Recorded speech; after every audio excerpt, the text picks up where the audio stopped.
This is heart number 8, a very complicated specimen.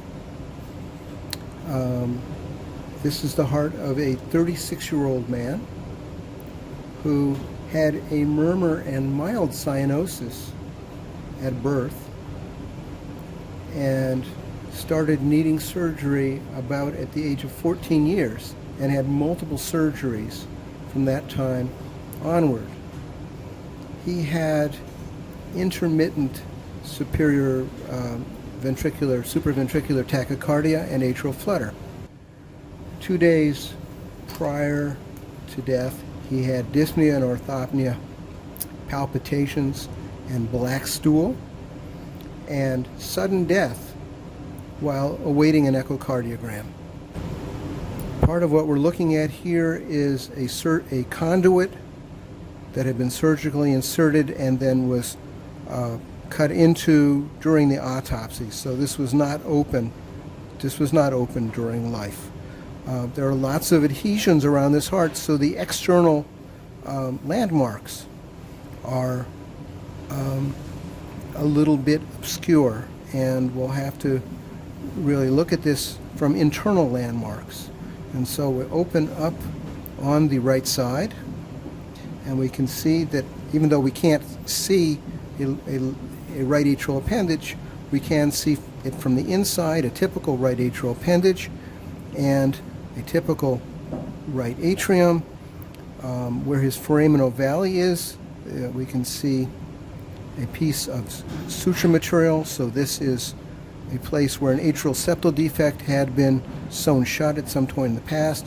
Inferior vena cava here, superior vena cava here, and coming out of his right atrium is a mitral valve. This is a very typical looking mitral valve, and remember, a mitral valve goes into a left ventricle, and strangely enough, the ventricle below his right atrium has fine trabeculations, and it's hard to tell because there's been so much surgery here, but a smoothish septum.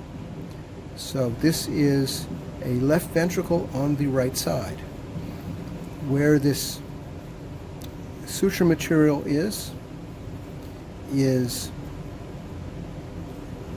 actually kind of hard, and this is where there was a patch of a ventricular septal defect, and we can just see the beginning of that conduit. So it was a conduit from the right-sided ventricle going someplace, and the actual outflow tract of the ventricle is tucked underneath what is equivalent to the anterior leaflet of the mitral valve, going out here, and we'll see where that goes in just a moment. So, as you might expect, here we have a left atrial appendage and a left atrium, blood coming from the lungs into a left atrium, and then a tricuspid valve coming into a coarsely trabeculated ventricle with a trabeculated septum. So a left-sided right ventricle, left-sided right ventricle. So he has ventricular inversion, left-sided right ventricle, which then leads into an aorta.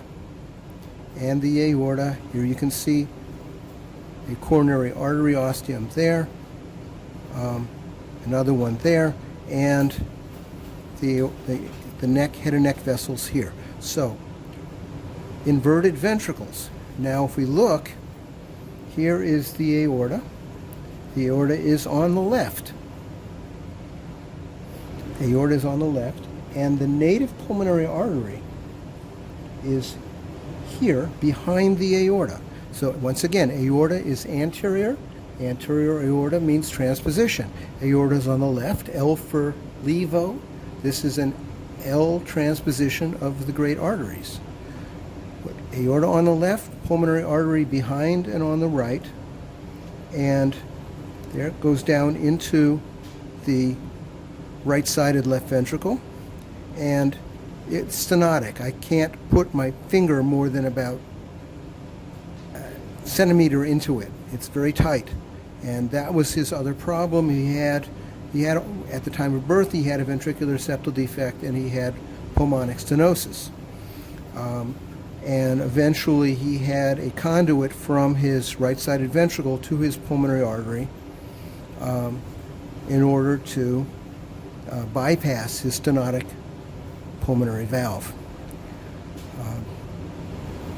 And as you might expect, his right-sided left ventricle has a fairly thick wall because he's pushing against the resistance of a stenotic pulmonary valve. And he's got a thick wall on his left-sided right ventricle because that's pushing systemic pressure.